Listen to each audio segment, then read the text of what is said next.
এসেছে, সেটা তুমি রাখতে পারবে না? কি বলো বাসার? তোমার ছেলে আমাকে কাজের বয়স আসতে বলছে, এটা কোনো ছোট আবদার হলো? কেন, ঝালমুড়ি বিক্রি করা যেমন তোমার কাছে ছোট আবদার মনে হয়েছে, এমনি কাজের বুয়া সাজাও তো আমার কাছে ছোট আবদারই মনে হচ্ছে। আর তাছাড়া ছেলে তো তোমার কাছে 10 লাখ টাকা চাইনি। কাজের বুয়ার জন্য কাপড় চোপড় রেডি হয়ে যাও, যাও। বুঝতে পেরেছি, তুমি আমার পরে প্রতিশোধ নিচ্ছ। কত বড় লোকের বাড়ি, তারা কত বড় বড় লোক। আরে এই যে উনি হচ্ছেন আমার মা, এই বড় লোকের বাড়িতে কাজ করে, এবারে কাজের বুয়া। চাচি আসসালামু আলাইকুম। ওয়ালাইকুম আসসালাম। কেমন আছেন? ভালোই তো ছিলাম, তোমার জন্য ভালো থাকতে পারলাম কই? কি বলেন চাচি, আমার জন্য ভালো থাকতে পারেন না মানে?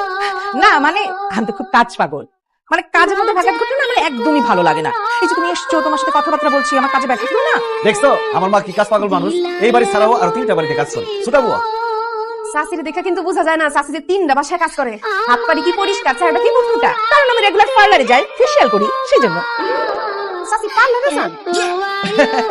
পার্লারে যায়, ওই পার্লারে গিয়ে হাত পাত মুখ টুক সবই করে সুন্দর করে আসে আর কি। হয়েছে কি, আমার মা যে এই সাইড বাড়িতে কাজ করে, যা টাকা ইনকাম করে, একটা টাকাও সংসার দেয় না, সব টাকা পয়সা পার্লারে গিয়ে উড়ায়। এই নিয়ে তো আব্বার লোক ঝগড়া, আব্বার সাথে এখন ঘুমায় না, আব্বা একবার ঘুমায়, শেয়ার করে ঘুমায়। ঝগড়া করবো না বলো?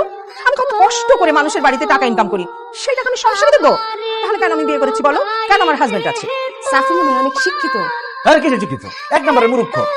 ক্লাস করে থাকতে আব্বা তার বিয়ে করে ফেলেছে। নাম লিখতে গেলে 3বার কলম ভাঙে, যদি টিপস দাও হয় না, আর নাম লিখতে পারি, আবার লিখতে গেলে পারেন। শাশুড়ি এত শুদ্ধ করে কথা বল কেমন? এই যে আমি যে বাড়িতে কাজ করি, এই বাসার মানুষ তো সবাই শুদ্ধভাবে কথা বলে। ওদের ভাষা শুনতে শুনতে আমি শুদ্ধভাবে কথা বলা শিখে গেছি, কিন্তু ওকে আর ওর বাবাকে একদম শুদ্ধ ভাষায় কথা বলা শেখাতে পারলাম না। মুখ্য কথা। ঠিকই বলছেন চাচি, আপনি যে সুন্দর করে কথা বলেন, আপনার ছেলে কিন্তু ওদের কথা বলতে পারেন না। চাচি চাচি সবার সাথে তো দেখা হইব, ভাইজান কি করে তার সাথে তো দেখা হইব না। কি জানি কি করে, মানে ও মানে কিভাবে যে কই, লজ্জা করতেছে। রিক্সা চালায় আমার বড় ভাই। ও, কালকে তার সাথে আমি একটু দেখা করেছি। ভাইজানের সাথে দেখা করতে বলছেন? ভাইয়ের মতো ভাই হয়, তার সাথে কথা বলে আমি বুঝতে পারবো তুমি কেমন ধরনের মানুষ।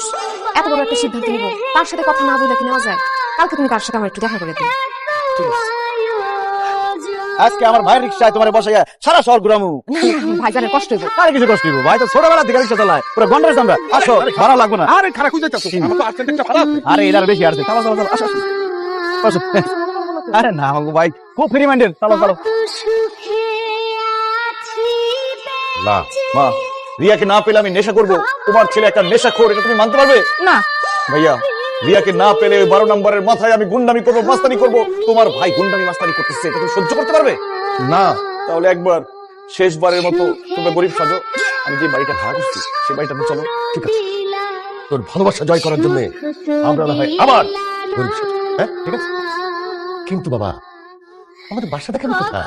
কেন বসতিতে? কি এই যে রিয়া,